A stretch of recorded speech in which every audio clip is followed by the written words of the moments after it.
Good morning to all of you. Class 6 में हम लोगों ने बहुत सारी चीज़ें पढ़ी है। आज जो क्लास हम लोग करने जा रहे हैं वो बहुत इंपॉर्टेंट क्लास होने वाला है आपका पूर्ण संख्या का। पूर्ण संख्या, प्राकृत संख्या, ये ऐसी संख्याएं हैं जो आपको आगे के क्लासेस में बहुत इंपॉर्टेंट होंगी। इसीलिए इस क्लास को बढ़िया से देखेंगे, हम लोग बढ़िया से सीखने का प्रयास करेंगे ताकि आपको नेक्स्ट क्लास जो भी आएगा उस नेक्स्ट क्लास में आप बढ़िया से कर पाएँ, बढ़िया से सीख पाएँ और अच्छे सीख पाएंगे। यानी इस क्लास में हम लोग पूर्ण संख्या और प्राकृत संख्या के बारे में कुछ बातें हम लोग सीखेंगे। सबसे पहले बात करते हैं प्राकृत संख्या की। तो प्राकृत संख्या होता क्या? थोड़ा सा मैं आपको एक ओवरव्यू दे देता हूँ। आप अपने विद्यालय में पढ़ते होंगे, है ना? अगर आपसे कहा जाए कि आपके विद्यालय में कितने शिक्षक हैं, ठीक है, आपके विद्यालय में कितने शिक्षक हैं, तो आप कहीं ना कहीं काउंटिंग करना चालू कीजिएगा, 1 2 3 4 5 6 7 8 ऐसा करके, है ना? तो जो आपने काउंट किया वो आपका हो गया प्राकृत संख्या का पूरा समूह बन गया, ठीक है। अगर आपको कहा जाए कि आपके घर में कितने सदस्य हैं, आपके माँ बाप, आपके दादा दादी, नाना नानी, चाचा चाची वगैरह, तो आप काउंट कर, कहीं ना कहीं आप काउंट करते, गिनती करते हैं, है ना? हम लोग बचपन में भी गिनती सीखे हैं, है ना? कोई बोलते थे कि गिनती लिखना है तो गिनती कैसे लिखते थे, तो हमेशा 1 से शुरू करते थे। बस यही चीज़ है, छोटी सी चीज़। बोर्ड पर ध्यान देंगे बढ़िया से। तो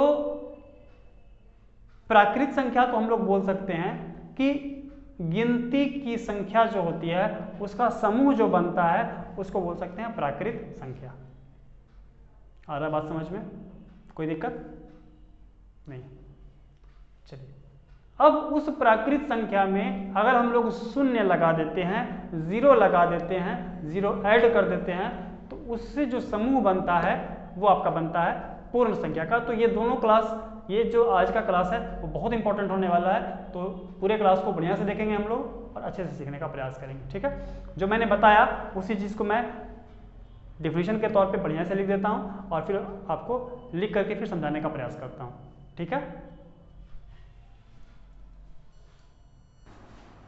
तो पहला जो पॉइंट है आपका, है ना, प्राकृत संख्या, मैंने बोर्ड पे लिख दिया है, आप समझेंगे बढ़िया से।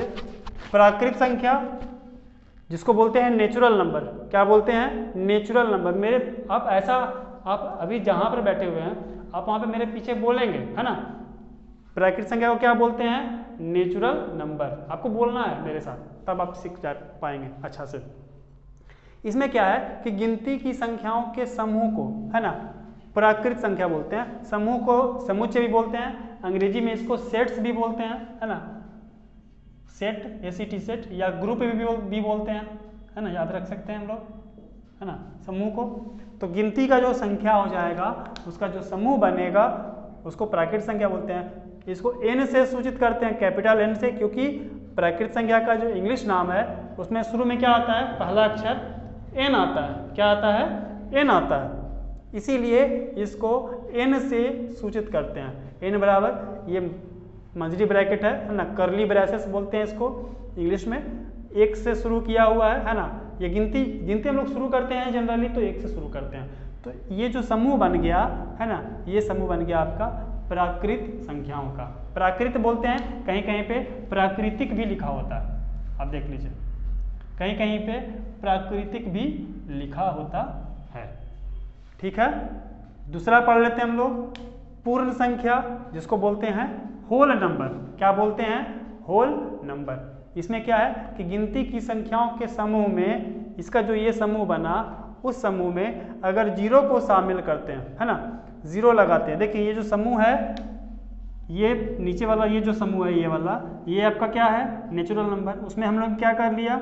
0 को ऐड कर लिया, 0 को शामिल कर लिया, ठीक है। तो गिनती की संख्याओं के समूह में 0 को शामिल करने से जो समूह बन गया, इस समूह को क्या बोल दिए? पूर्ण संख्या बोल दिए। क्या बोल दिए? पूर्ण संख्या बोल दिए, ठीक है। यहाँ पर 2 क्वेश्चन आता है, बहुत इंपॉर्टेंट 2 क्वेश्चन है, ठीक है। आप इसका स्क्रीनशॉट भी रख सकते हैं अगर आप चाहिए, है ना। अगर आप चाहते हैं इसको याद करने के लिए सबसे बड़ी बात क्या है कि आप इसको आप कॉपी में नोट कर लीजिए, ठीक है ना। और अगर आप चाहते हैं इसका स्क्रीनशॉट रखने के लिए तो इसका स्क्रीनशॉट आप ले लीजिए जल्दी से मोबाइल में, ताकि स्क्रीनशॉट आप हमेशा याद रख सकते हैं, है ना। और स्क्रीनशॉट आपने ले लिया होगा उम्मीद करता हूँ। तो यहाँ पर 2 क्वेश्चन आता है ना। प्राकृत संख्या और पूर्ण संख्या में 2 क्वेश्चन आता है। क्वेश्चन ये आता है कि सबसे छोटा प्राकृत संख्या कौन है ना। पहला क्वेश्चन जो आता है सबसे छोटा प्राकृत संख्या कौन है, और दूसरा क्वेश्चन आता है सबसे छोटा पूर्ण संख्या कौन है, ठीक है। तो सबसे छोटा प्राकृत संख्या की बात करेंगे तो 1 आएगा, है ना। सबसे छोटा पूर्ण संख्या की बात करेंगे तो 0 आएगा, ठीक है। कोई दिक्कत नहीं है। चलिए इसको उम्मीद करता हूँ ये आप बढ़िया समझ लिए होंगे, ठीक है। इसके बाद आगे हम लोग लिख लेते हैं जो भी बताना है ना। जो मैंने बताया कि 2 क्वेश्चन बनेगा, है ना। तो इसके बाद का जो भी है मैं अभी बोर्ड पे लिख देता हूँ।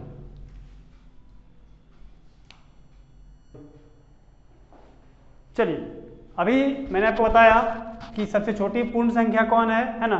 तो आप बोल सकते हैं सबसे छोटी पूर्ण संख्या कौन है, 0, और सबसे छोटी प्राकृत संख्या कौन है, 1। ये दोनों मैंने बताया अभी, है ना।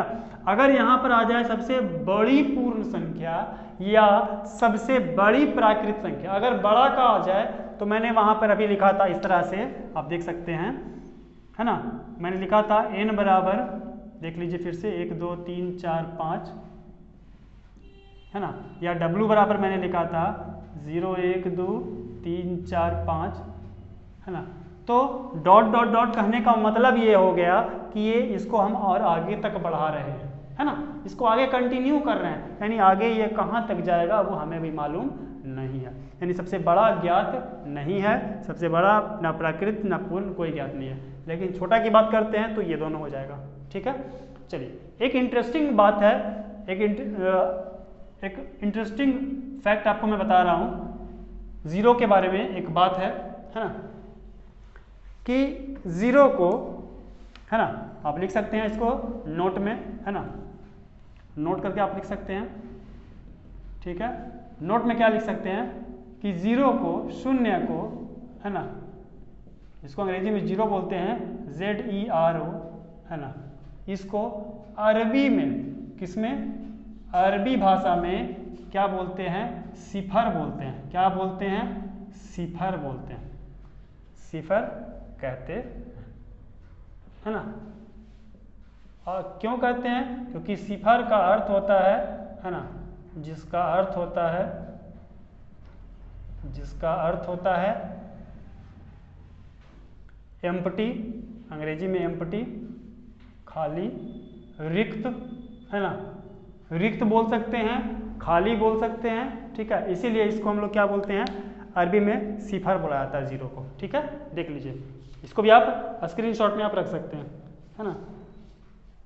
रिक्त बोल सकते हैं, एम्प्टी कुछ नहीं भी बोल सकते हैं ना। 0 को कुछ नहीं भी बोला जा सकता है, यहाँ पे लास्ट में यहाँ पर हम लोग कुछ नहीं भी लिख सकते हैं, कुछ नहीं। तो ये जो भी तीनों पॉइंट है, ये आपका तीनों पॉइंट जो है आप नोट कर लीजिए कॉपी में, बहुत इंपॉर्टेंट है, ठीक है। इसके बाद अब जो हम लोग देखने जा रहे हैं, है ना, इसके बाद देख लेंगे 2 पॉइंट अभी और पढ़ लेते हैं जल्दी से हम लोग, है ना।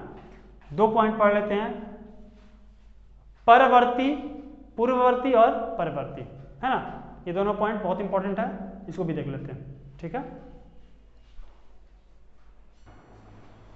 चलिए हम लोग देख लेते हैं परवर्ती और पूर्ववर्ती के बारे में, है ना। थोड़ा सा पहले यहाँ पर समझ लेंगे, ठीक है। पूर्ववर्ती, उसके बाद परवर्ती, है ना, समझेंगे, ठीक है। प्रेडिसेसर और सक्सेसर, अगर ये चीज आपके दिमाग में अगर आ गया तो आप अगर एग्जाम में भूल भी जाएंगे तो भी आप आराम से बना लीजिएगा, ठीक है। यहीं तक रखना है ना। पूर्ववर्ती, परवर्ती, अगर आप भूल गए, अगर आता है क्वेश्चन कि किसी भी संख्या का पूर्ववर्ती क्या होगा, ठीक है, तो सबसे पहले यहां पर देख लीजिएगा, पूर्व मतलब होता है पहले, पूर्व मतलब होता है पहले, पर माने होता है बाद में, है ना, ठीक है। पूर्व मतलब होता है पहले, पर मतलब होता है बाद में। पहला पॉइंट आप यहां से याद रख सकते हैं। दूसरा, प्री मतलब भी होता है संजोग से पहले, है ना, प्री मतलब भी पहले ही होता है ना। अब इसको अगर थोड़ा सा इंग्लिश अगर बाय द वे भूल गए कि प्रेडिसेसर क्या होता है, सक्सेसर क्या होता है, कैसे लिखेंगे, है ना, भूल गए, तो आप यहाँ पर आप छोटा सा एक ट्रिक दिमाग बता देते हैं, है ना। इसका पहला जो अक्षर है वो क्या है, पी, इसका पहला अक्षर क्या है, एस। पहले कौन आता है, पी आता है कि एस आता है, समझ लीजिए, पहले पी आता है कि एस आता है। इंग्लिश के अल्फ़ाबेट ए से लेकर के जेड तक जो पढ़ते हैं, है ना, उसमें पहले पी आता है कि पहले एस आता है, पहले पी आता है, इसीलिए अगर प्रेडिसेसर रहेगा तो उसमें पहले निकालेंगे, सक्सेसर रहेगा तो उसमें बाद में निकालेंगे। एक छोटा सा ट्रिक आपका हो गया, है ना। पूर्ववर्ती मतलब पहले, परवर्ती मतलब बाद में, यानी कहने का मतलब क्या है कि पूर्ववर्ती रहेगा तो उस संख्या के पहले संख्या निकालेंगे, परवर्ती रहेगा तो उस संख्या का बाद वाला संख्या निकालेंगे। यही काम करना है और कुछ नहीं करना, ठीक है। अब हम लोग आ जाते हैं परवर्ती सक्सेसर में, देख लेते हैं, है ना। किसी संख्या में एक जोड़ने से, कितना जोड़ना है, एक जोड़ना, कितना जोड़ना, एक। किसी संख्या में एक जोड़ने से जो संख्या प्राप्त होती है उस संख्या का परवर्ती कहलाता है। जैसे परवर्ती में क्या कर दिए, एक जोड़ दिए, है ना, 19 एक संख्या लिखा हुआ, उसमें एक जोड़ दिए तो कितना आ गया, 20, ठीक है। पूर्ववर्ती में क्या कर दिए, संख्या में एक घटा दिए, है ना, एक माइनस कर दिए, तो जो संख्या प्राप्त होगा वो उस संख्या का पूर्ववर्ती कहलाएगा। तो 12 में से 1 घटा दिए कितना आ गया, 11, ठीक है। क्वेश्चन आता है कि 15 का, है ना, क्वेश्चन इस तरह से आएगा, देख लीजिए आप यहाँ पे, 15 का पूर्ववर्ती निकालें, तो 15 का पूर्ववर्ती कितना हो जाएगा, 14। 15 का परवर्ती निकालें, 16। इस तरह से क्वेश्चंस आपके आते हैं, ठीक है। तो ये आपका आज का जो क्लास था बहुत इंपॉर्टेंट, है ना। कल से हम लोग नेक्स्ट क्लास में जो भी करेंगे एक्सरसाइज पर आएंगे, एक्सरसाइज कंप्लीट करेंगे, ठीक है। आपसे निवेदन है आप इसको बढ़िया से शेयर कर लीजिए कॉपी में, और इसको बार बार रिवीजन कीजिए, ठीक है, क्योंकि जब आप रिवीजन कीजिएगा, ज़्यादा से ज़्यादा रिवीजन कीजिएगा तो आपको ज़्यादा समझ में आएगा, ठीक है। मिलते हैं हम लोग नेक्स्ट क्लास में एक्सरसाइज के साथ, नए उमंग के साथ, ठीक है। तब तक के लिए आप अपना ख्याल रखिए, टेक केयर।